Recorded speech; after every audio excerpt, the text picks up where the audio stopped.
So today we will discuss about the square wave generator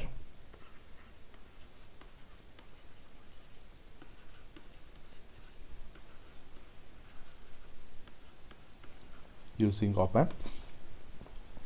And this square wave generator, we also call it as you know, we have studied these things from the point of view of 555 timer.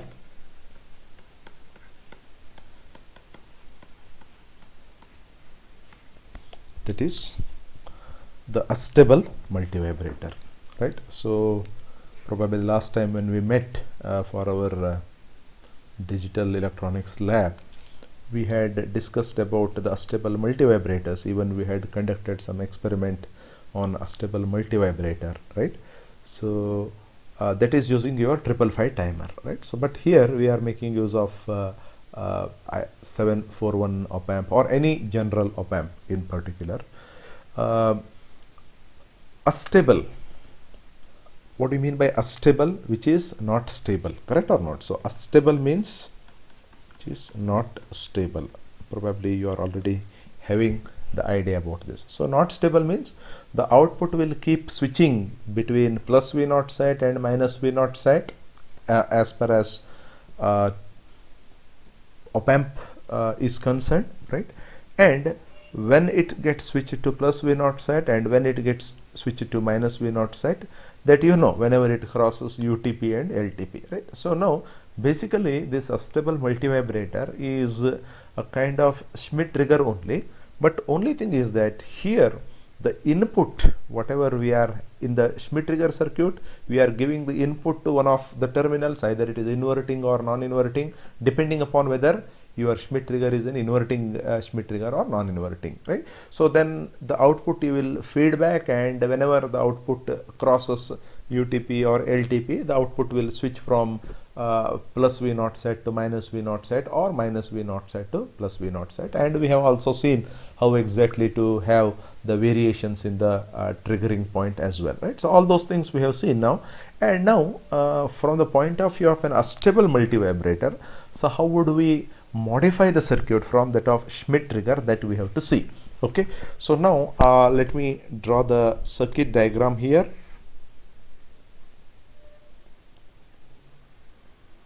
So I start with an op-amp.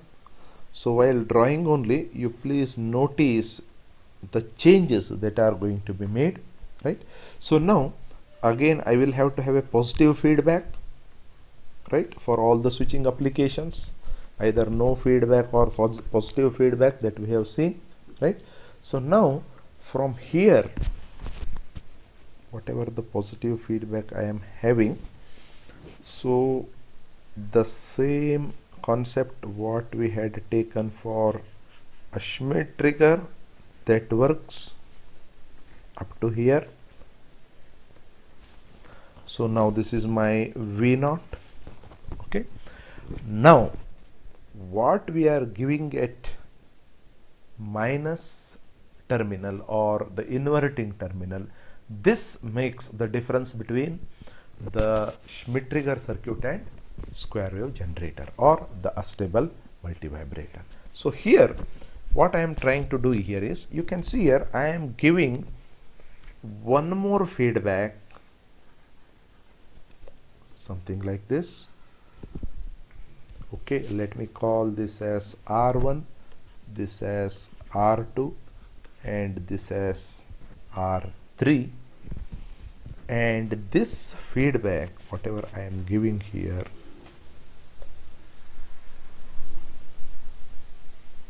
to the inverting terminal, I will add one capacitor here.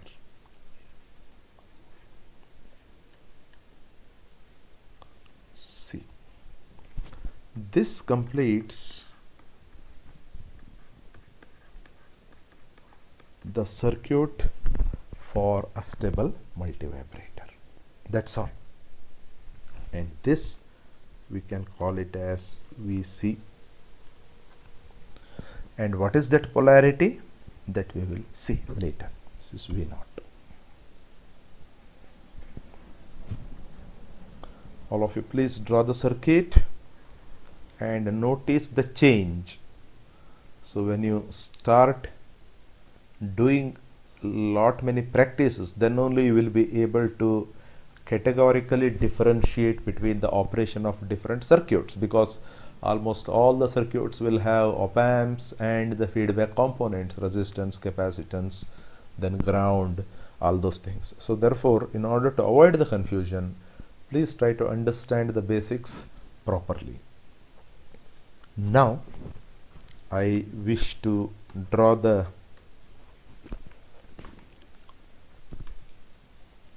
input output. Say I take it something like this. This is my output.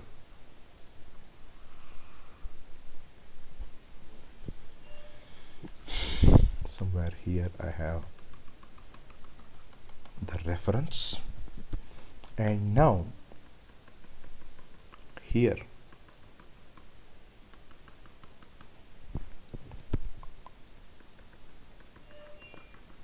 I have one more reference, say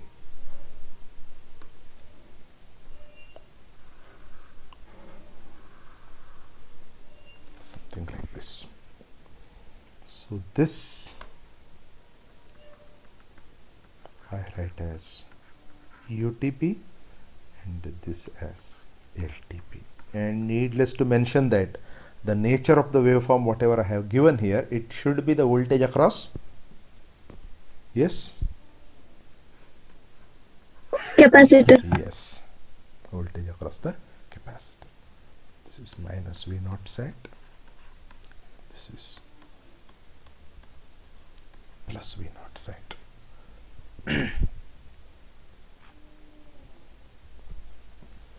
Please write down this.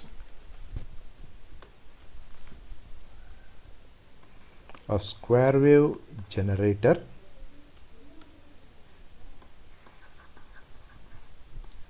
or you call it as a stable multivibrator continuously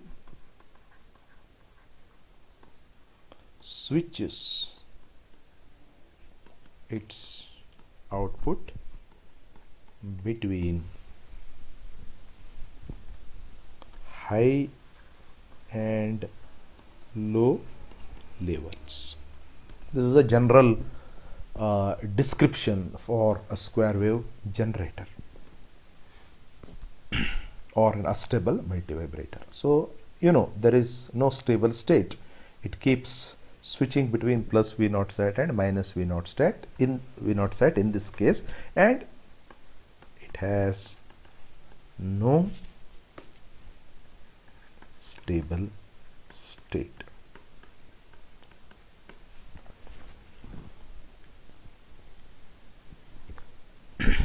Now let us try to understand the working of this. Very simple, because we have already seen the working of a Schmitt trigger circuit. It is nothing but a Schmitt trigger circuit only.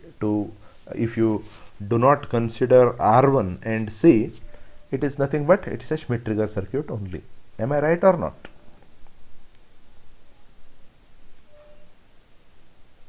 Yes. Okay. So now here the op amp and R2 and R3, right, constitute inverting Schmitt trigger. This is for your understanding. The op amp and your R2 and R3, they constitute the inverting Schmitt trigger circuit, right? So now what is the input to this Schmitt trigger? It is the voltage across capacitor, voltage across C serves as the input to Schmitt trigger circuit. The voltage across the capacitor you can see here, which serves as the input to Schmitt trigger circuit. I hope all of you are following it, right?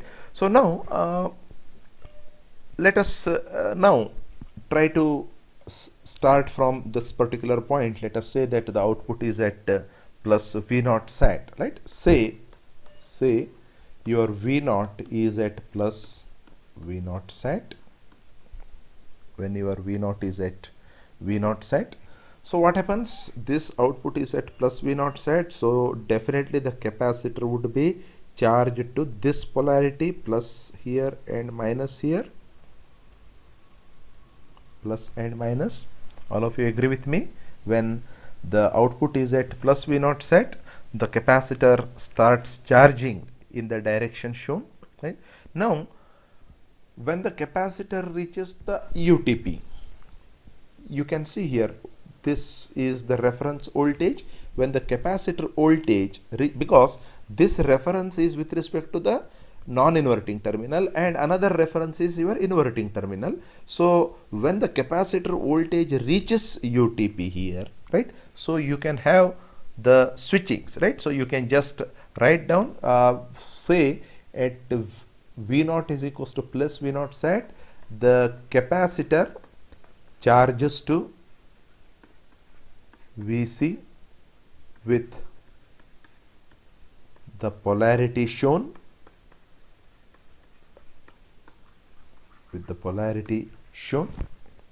okay.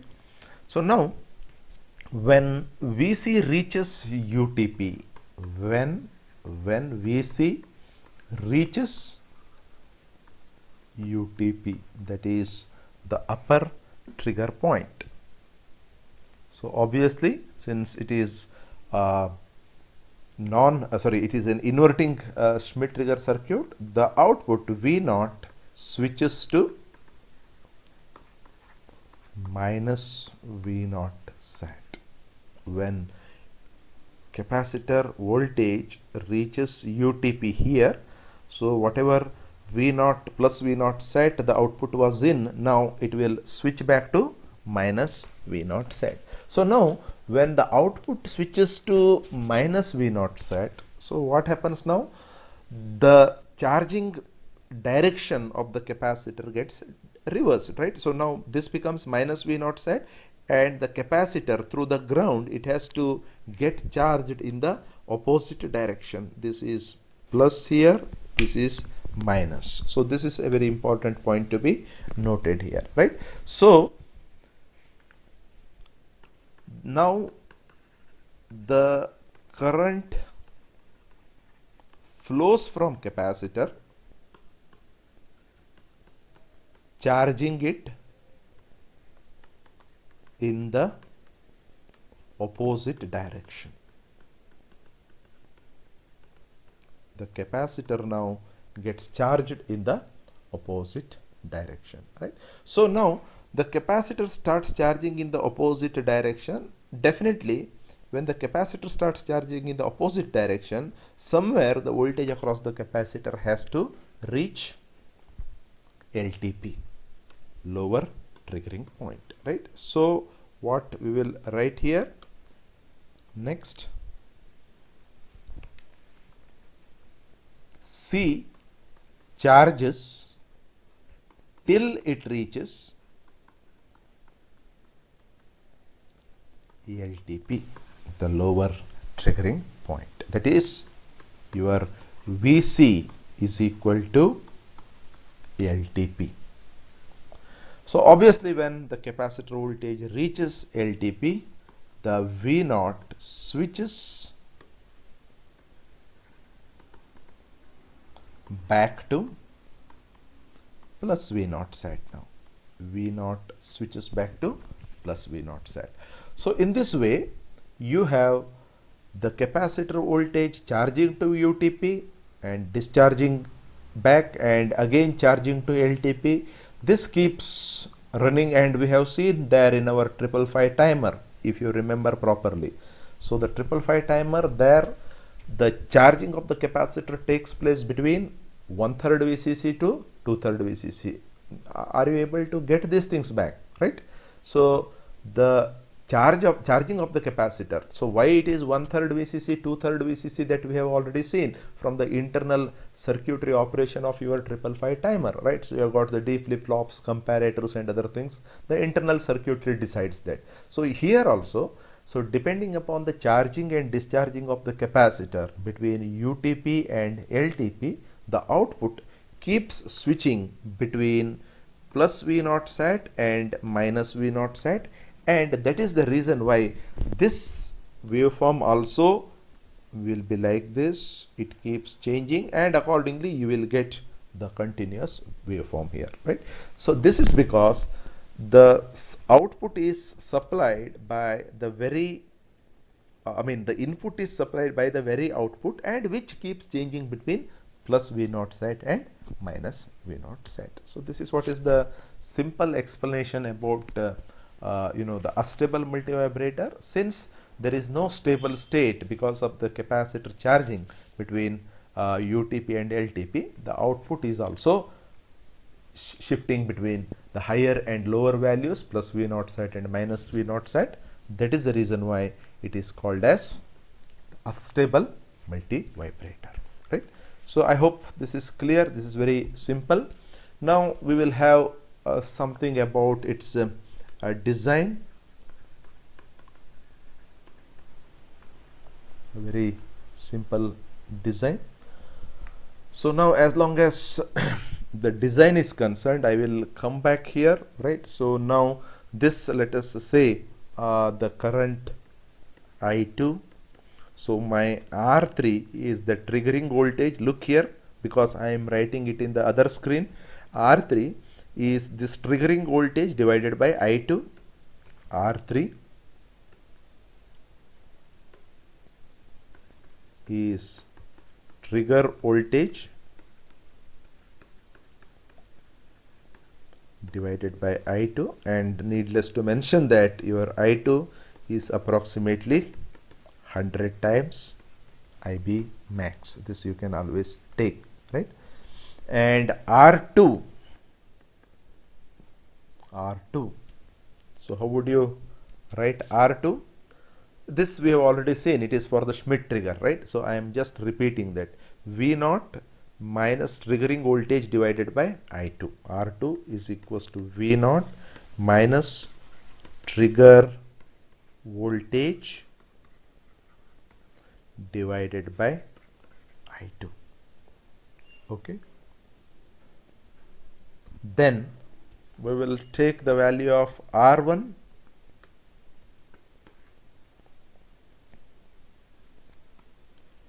You can see here, right? So now let us take this current as, say, I1. Okay. Anyway, this I1 is the current towards the inverting terminal, and I2 is the current towards the non-inverting terminal. They should be equal to 100 times IB max, both, right? So V0 minus this VC or the trigger voltage, you can see here V0 minus VC or the trigger voltage divided by I1, right? So your R1 is equals to V0, the modulus of this, minus trigger voltage divided by I1. Again, needless to mention that your I1 is approximately 100 times IB max. So these three things are simple to understand, but what is important for us is to design the capacitor. Selection of the capacitor C. So on what basis do you consider the capacitor design? Can you recall what we have discussed earlier? C is equals to Q by V, I into delta T divided by delta V. Am I right? This is the formula which we had used to determine the value of the capacitor in our earlier cases also, right? So therefore here C is equals to the current which I am taking is I1 here. We will take T. and this delta V we will take like this. This delta V is nothing but UTP minus LTP. Delta V is nothing but UTP minus LTP. You can see here delta V, this value minus this value, right? So this is what is your, you can take it as, yeah, this is the time t, and this will be your delta V. You can take it like this.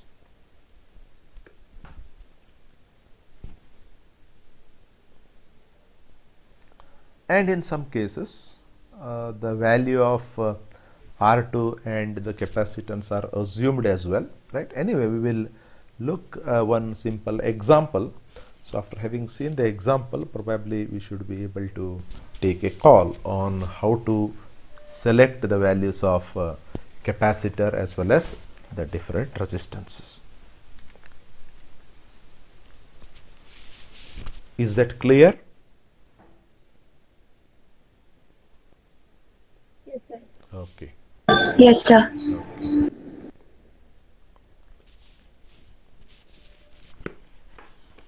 So now let us look into one simple design example. So you can write using bi-FET op-amp, using bi-FET op-amp, design an astable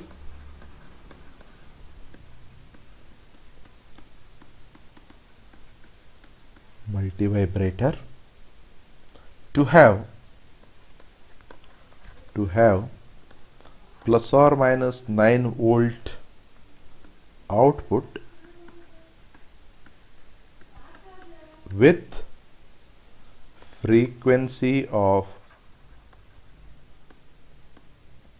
1 kilohertz. With frequency of 1 kilohertz.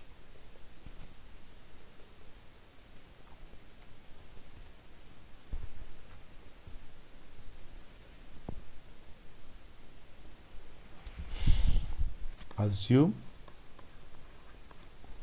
UTP equal to LTP equal to 0.5 volts.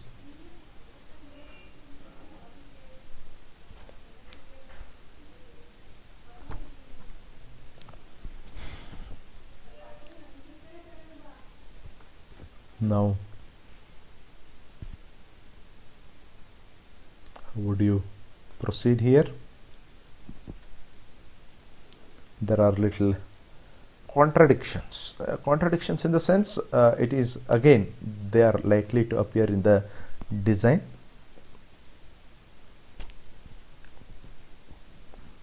Now in this particular example, since the bipolar FET op-amp is asked, right? So I don't have any freedom to take the value of either I1 or I2 as I used to take in the case of IC741. Am I right or not? So in the IC741, I used to take IB max equals to 500 nanoampere, and accordingly either I1 or I2 I would have taken it as 50 microampere, 100 times IB max. So had that been the case, so probably the problem would have been very simple. Okay, so now in what way you can solve this particular problem?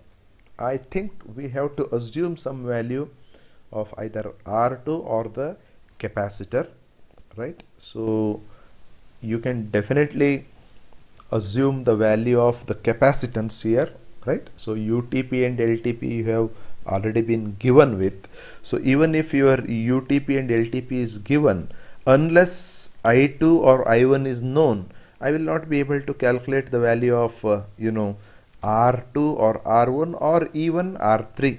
R3 is equals to trigger voltage divided by I2. I don't know the value of I2, right? So what I can do here is I can assume the value of capacitance. That is the best. Okay, assume C, say, let me assume it as 0.1 microfarad. Okay, I have assumed the value of capacitance as 0.1 microfarad. So once the capacitance value is assumed, so probably you will be able to calculate the value of the current I1 here in this equation. Okay, because UTP minus LTP is known to you. UTP minus LTP is equals to 0.5 minus of minus 0.5, that is 1 volt. Okay, that is 1 volt. Then T you can calculate because the frequency is given to be 1 kilohertz. F is equals to 1 kilohertz. So therefore you can have capital T equal to 1 divided by 1 kilohertz, 1 millisecond. So your small t will be capital T divided by 2. So that is 0.5 millisecond. All of you are able to get it as 0.5 millisecond? Check. Yes, sir. Okay, fine. So then we will proceed further. So you can calculate the value of I1 using this equation. C is equals to I1 into delta T divided by delta V. This is 0.1 microfarad, and I1 is the unknown quantity to me, and delta T is 0.5 millisecond. Delta V is 1 volt. Check whether you are able to calculate the value of I1. 200 microampere, sir. 200 microampere. Yes. Yes, sir. All of you please. Yes, sir. 200 microampere. Okay, fine.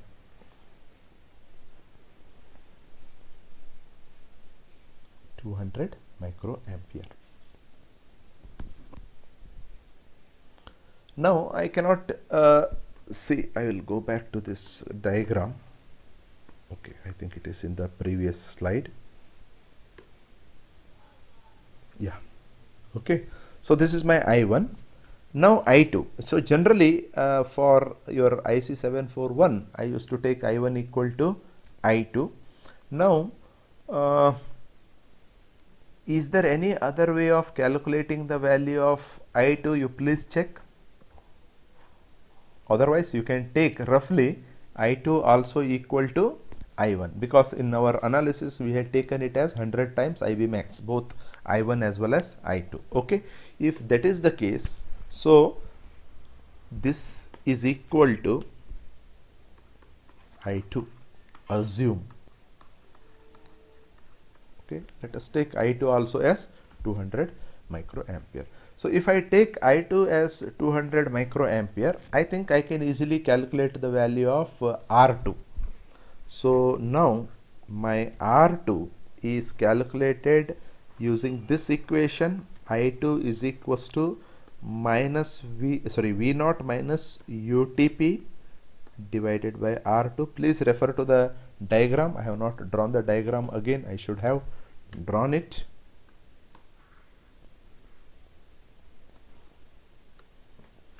So drawing the diagram is a must in all the design examples, as I have been telling. Now here I will take this as R1. So this R1 goes here, and of course I have a capacitor, something like this, C. This is R1, this is R2, this is R3. So now let me call this as I1 and this as I2 plus VCC minus VEE. So this is what is my diagram. Now I should be able to calculate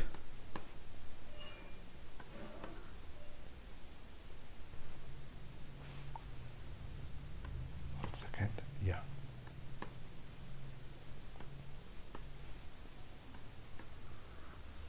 Okay.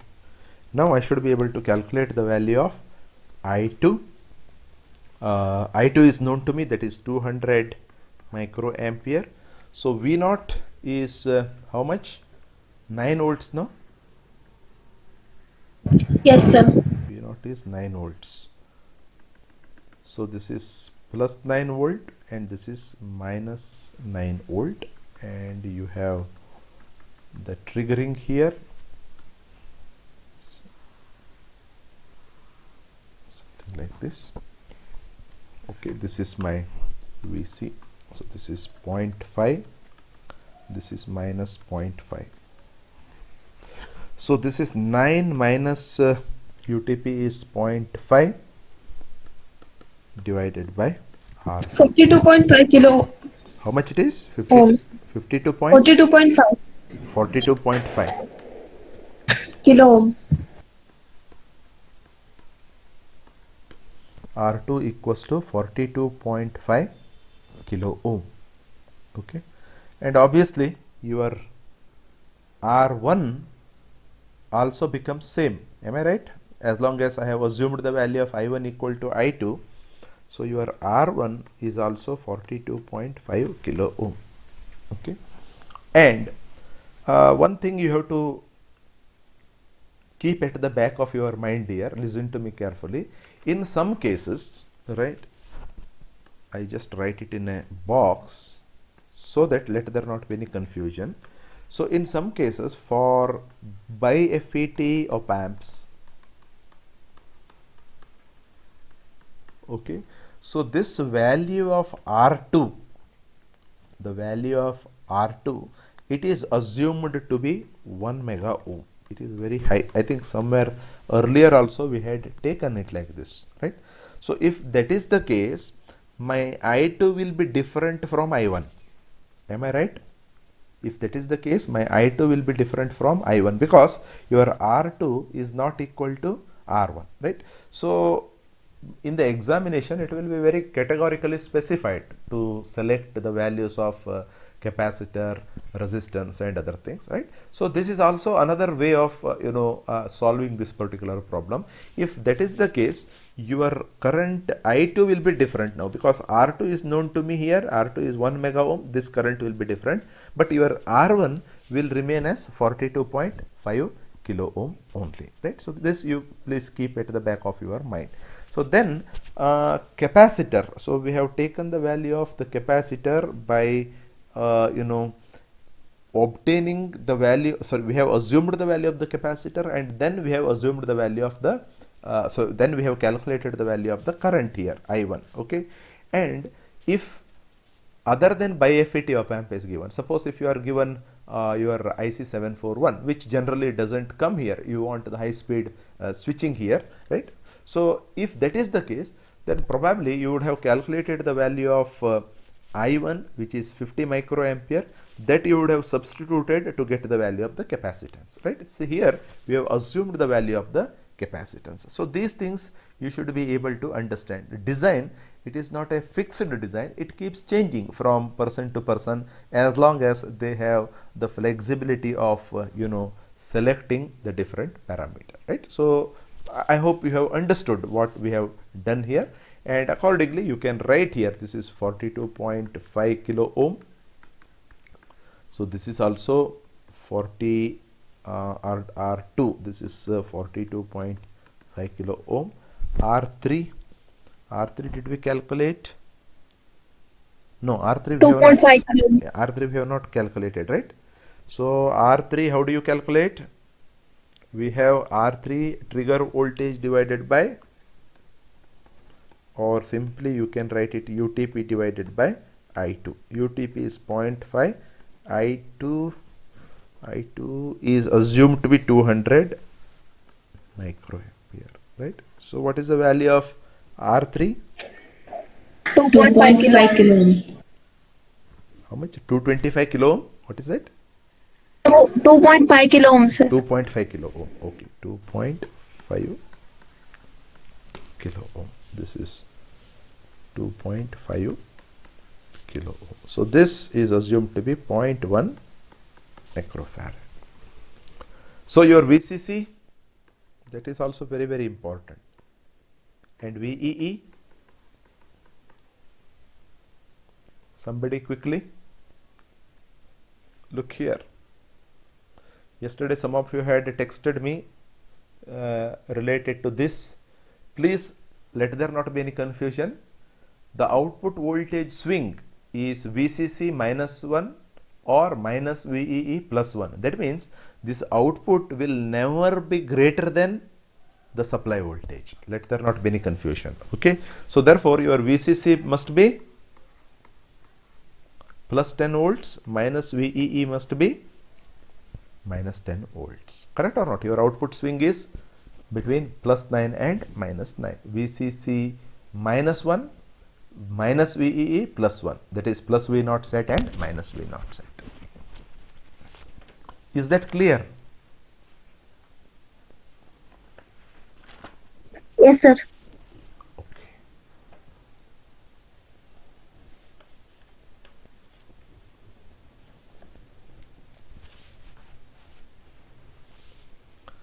So if that is clear, shall I proceed further now?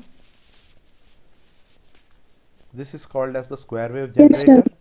Okay. So now definitely you can understand what next I am going to cover. That is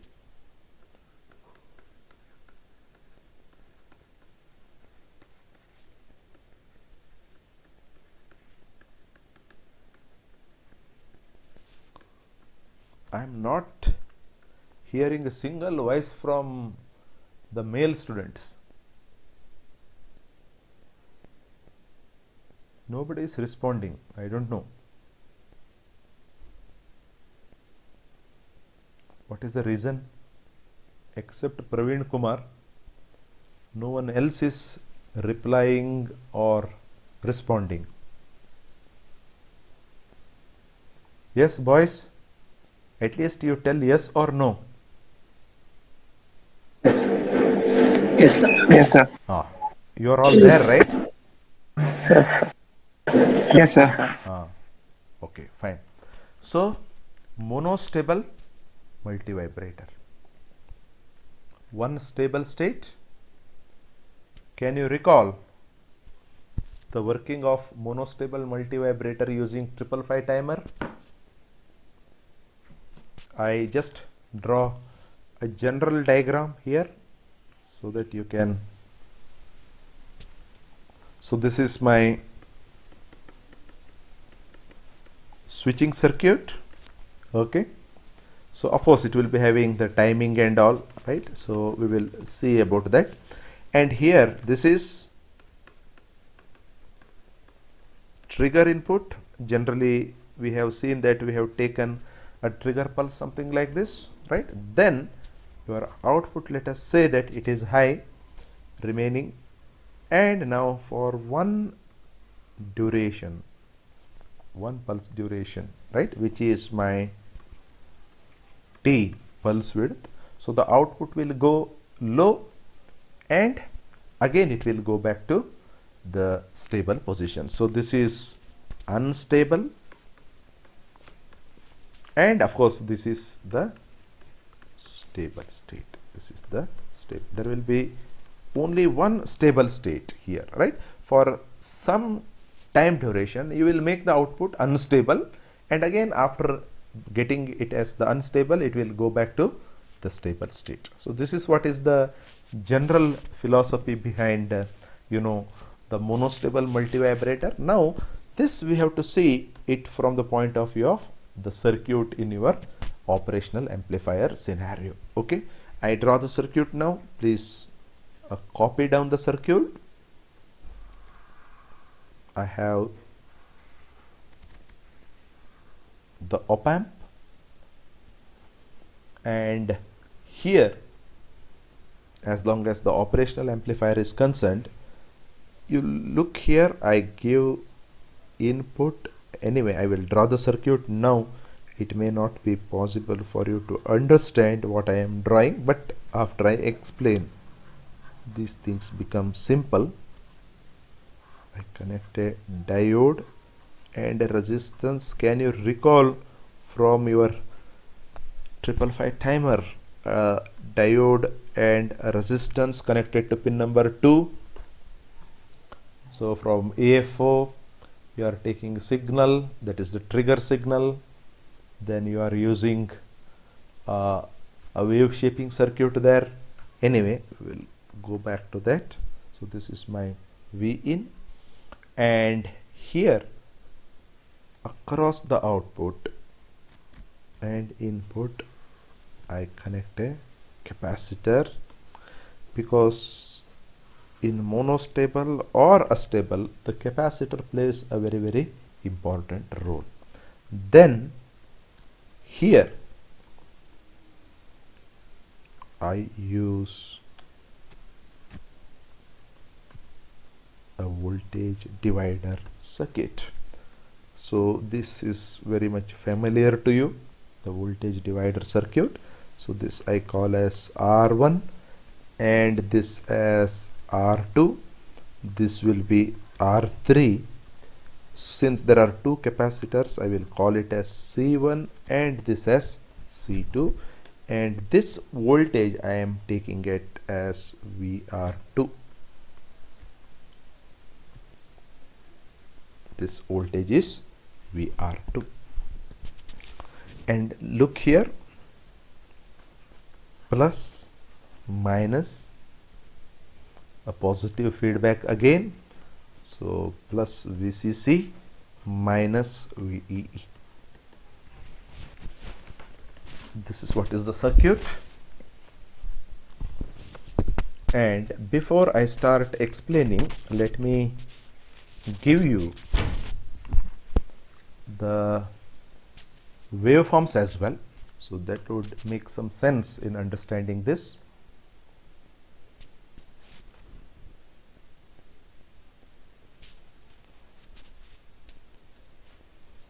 Yeah, I will draw the waveform here.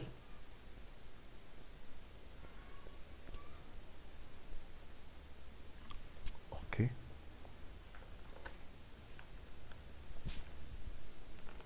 So then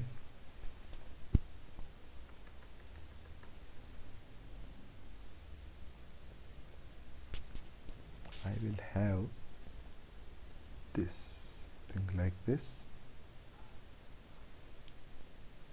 Please take it properly.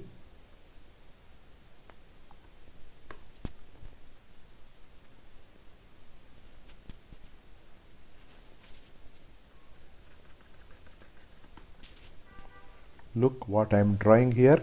So after I explain, these things will be easily understandable to you.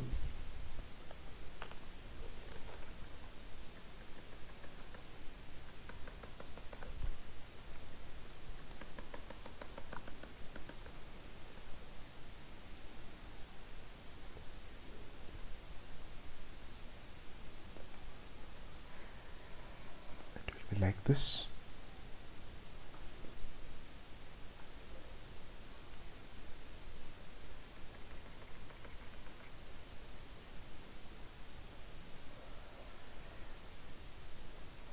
It will be like this.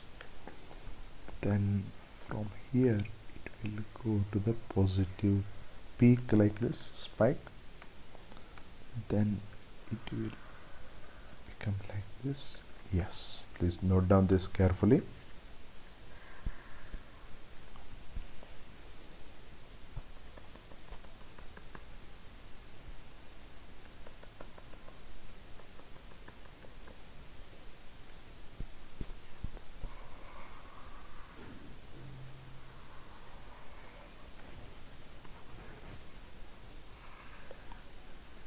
This will be your output, and this is what is the pulse width. And as usual, this is minus V naught set.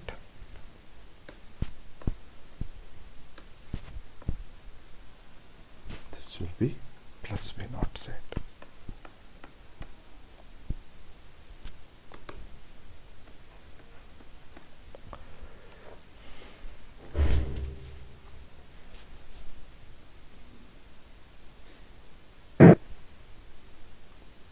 So this is my V in, this is my VR3, yes, VR3,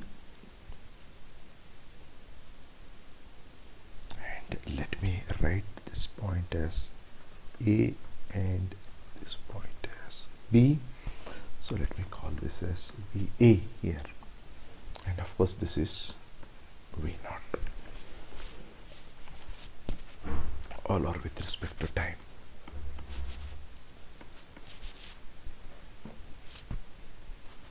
Please note down this circuit.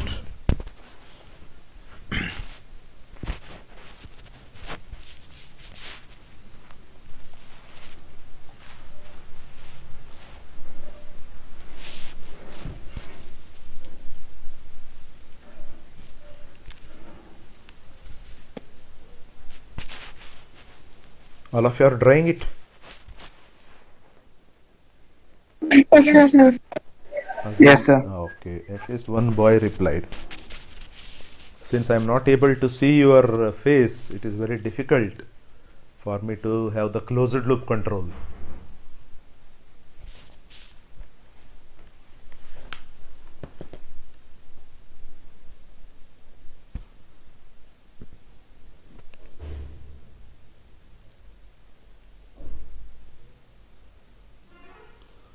Is it over?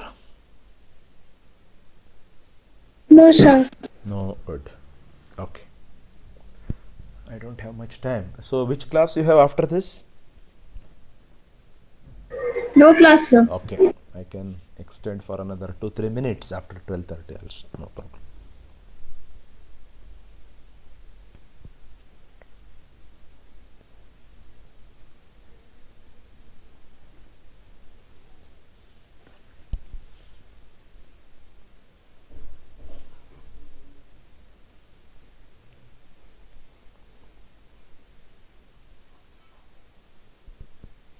Okay. So now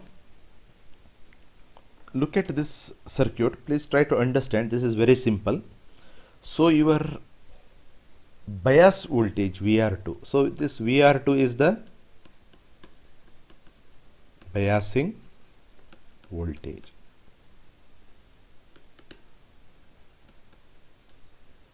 Okay. So this biasing voltage is given to non-inverting terminal. Correct or not? VR2 is given to non-inverting terminal. Then the next is the inverting terminal here, right? It is connected to R3 and one capacitor C1 and of course one diode, right? I will tell you why these things are used. And your trigger input V in is the trigger input. So trigger input, unlike this, I have considered a trigger input of this. It could be either way, right? I have considered a trigger input here. So this trigger input is given to inverting terminal, but not directly. All of you listen to me carefully. So though the trigger input is given to inverting terminal, it is not given directly through a wave shaping circuit.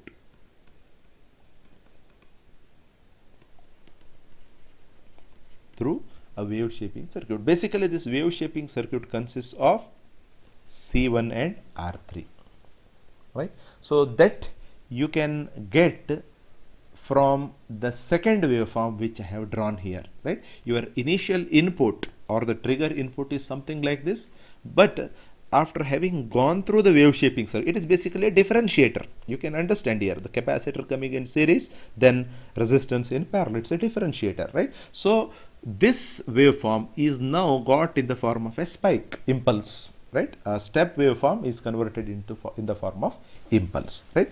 Then in order to in order not to have the negative part, so now you have the waveform continuously going like this, right?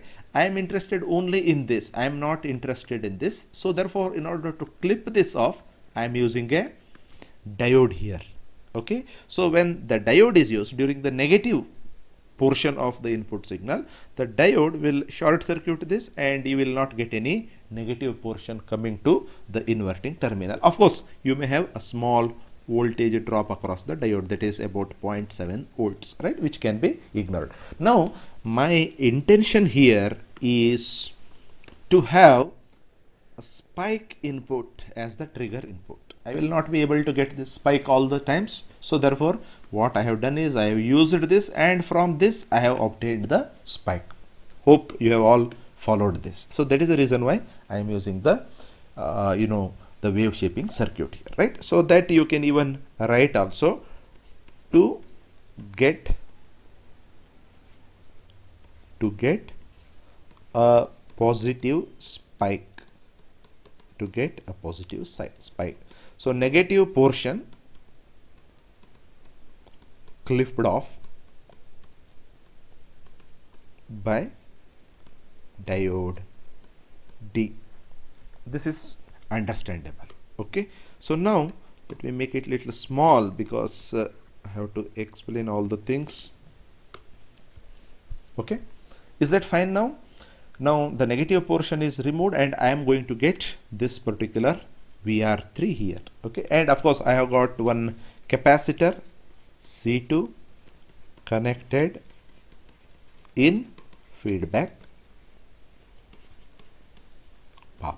Of course this is a positive feedback. C2 is connected in the feedback.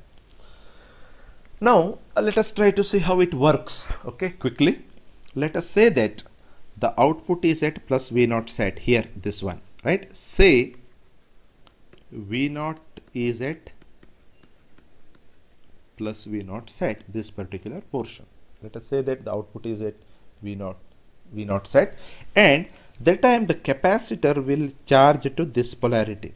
All of you agree with me or not, right? When the output is at V0 set, so this is my V0, the capacitor will charge to this polarity, that is the voltage across the capacitor, which is Vc2. I can write it as Vc2, right? Now when the input pulse is applied, that is VR3 at the inverting terminal, right? So this positive spike, that is this one, whatever I have drawn here, right? This positive spike is taken in a such a way that it is greater than VR2. Okay, so I can write it as VR3, that is the positive spike is taken greater than VR2.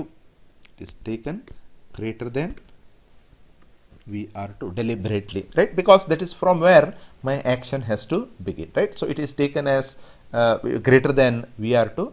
Therefore, definitely when this is greater than this, the output will now switch from plus V0 set to minus V0 set. V0 is equals to minus V0 set from plus V0 set. V0 will switch from plus V0 set to minus V0 set, right? So now the output is at minus V0 set. So therefore the voltage at the non-inverting terminal is definitely more negative. So this makes the voltage at non-inverting terminal,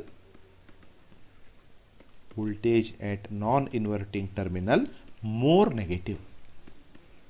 The voltage at the non-inverting terminal more negative, right? So now though the spike here, right, though this spike, it appears for a short period of time.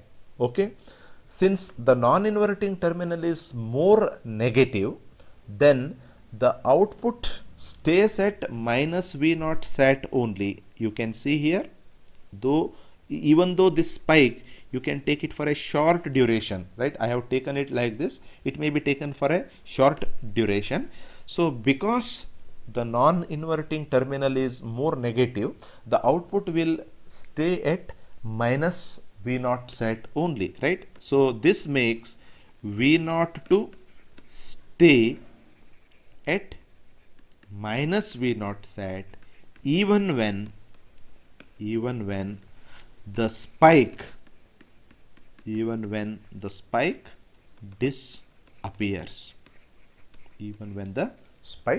disappears, right? So up to here you will have the minus V naught set. The output is at minus V naught set, right? So now once the output is at minus V naught set, definitely the capacitor, right? So it has to now discharge, right? So now it is already charged. Now it has to discharge through R2 and R1, right? And it will start charging in the opposite direction. That is the since V naught is equals to minus V naught set, that is C2 starts discharging,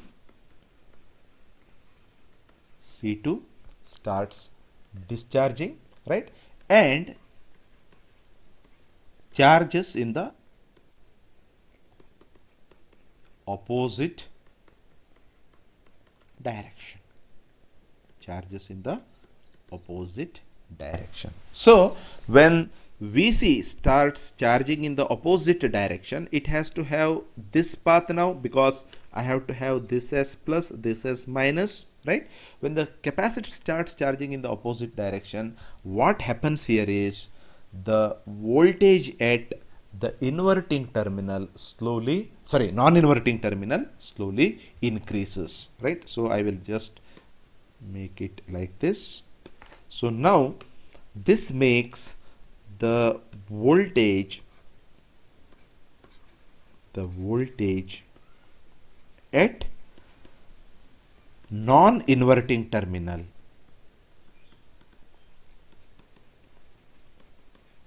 increases, or it starts increasing, right? It starts increasing slowly. So when the voltage at the non-inverting terminal goes above the ground level, obviously the output will switch back to plus V naught set. So that diagram I have shown you here, right? So now here this is what is the voltage at the point VA, this diagram, right? So initially it is 0. Now because the output is at minus V naught set, it will slowly start going in the opposite direction, right? And now it will start charging towards the positive, right? So the moment the VA comes here, that is at ground, right? So once what I can write, VA is equal to 0, I can write it as VA equal to 0, V naught switches back to plus V naught set. V naught switches back to plus V naught set. So once the circuit switches back to V naught set, you are going to get this particular pulse. Initially it was at V naught set, then because this voltage is a spike is applied here, since this voltage is greater than this voltage, the output switches back to minus V naught set. It will continue to remain in minus V naught set depending upon the discharging of this capacitor C2 and R2, this particular path, right? So it has to discharge and recharge through the ground. So this time constant R2 and C2 will decide the voltage at VA to cross 0. Once the voltage goes above the ground level, the output will again switch from minus V naught set to plus V naught set. In this way, you are going to have the output going for one cycle or the pulse width low, which is again given by certain formula here. Let us not take it right now, right? And again it will go back to plus V naught set, right? So if at all you want to have the variable pulse width, what you can do here is this particular portion, whatever I am having here, only this much portion I am changing now. So this is my VA. Let us say that I am using one more resistance here. So this is my R1, this is my R2. So let us say that this is R3 is already there. This is, I am using it as R4. You can vary this R4 and you can vary the value of pulse width. That also is possible. Anyway, that probably we will see in our next class.